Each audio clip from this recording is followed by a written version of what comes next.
Hello everyone, I'm Dr. Sri Banerjee, epidemiologist, biostatistician, faculty member. And in this video, in this lecture, I'm going to be going over a publication that I published recently with Dr. Kubchandani and other colleagues. So let's go ahead and get started here. What we were talking about here is individuals that have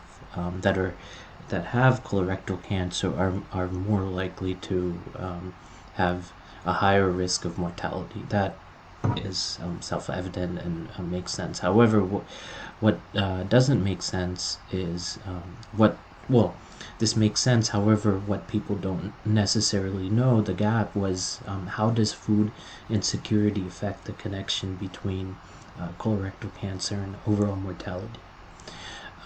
Now, I have published previously in Food Insecurity, looking at the connection between food insecurity and cardiovascular disease, and also looking at the impact of food insecurity directly on mortality, and we found that there was increased risk previously.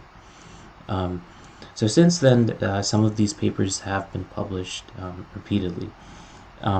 Now, when we were looking at colorectal cancer, individuals who were food insecure and had colorectal cancer were actually 4 times more likely to die of any cause, and 10 times more likely to die from cardiovascular diseases. So not only is there a connection between colorectal cancer and overall mortality, there's also a connection between colorectal cancer and cardiovascular mortality. So there's a lot going on here. I want to just go through here and scroll down and show you some of the findings that took place. And here's some of the findings you can see. Here are some of the bivariate analyses that took place with some variables. So gender was not significant. However, age was significant.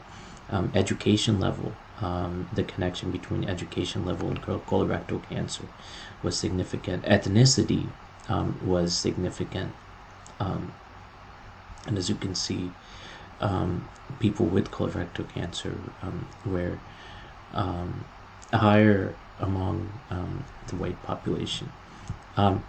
And then the poverty income ratio is significant. Food insecurity is significant.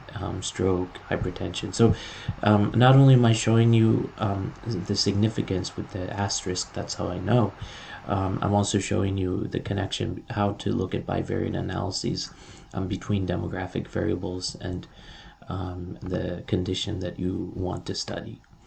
In the second table, and this is something that we have been publishing in this technique for a while, what we did is we looked at both when respondents were both positive for colorectal cancer and food insecurity. Now, something I also want to bring to your attention is that when I'm indicating colorectal cancer, I don't necessarily mean that the person during the time of the interview had colorectal cancer. All that means, well, and this is important, is that they have a history of colorectal cancer.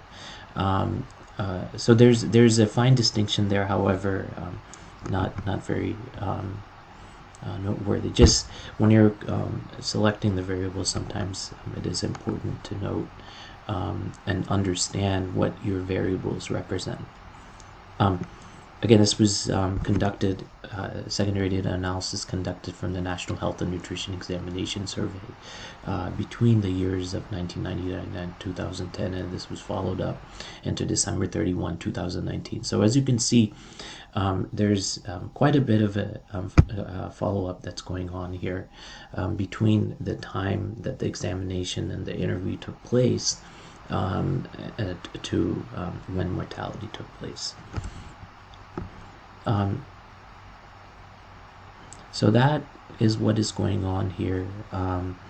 The models that were used, of course, when I go over that was the hazard ratio, and these were Cox regression.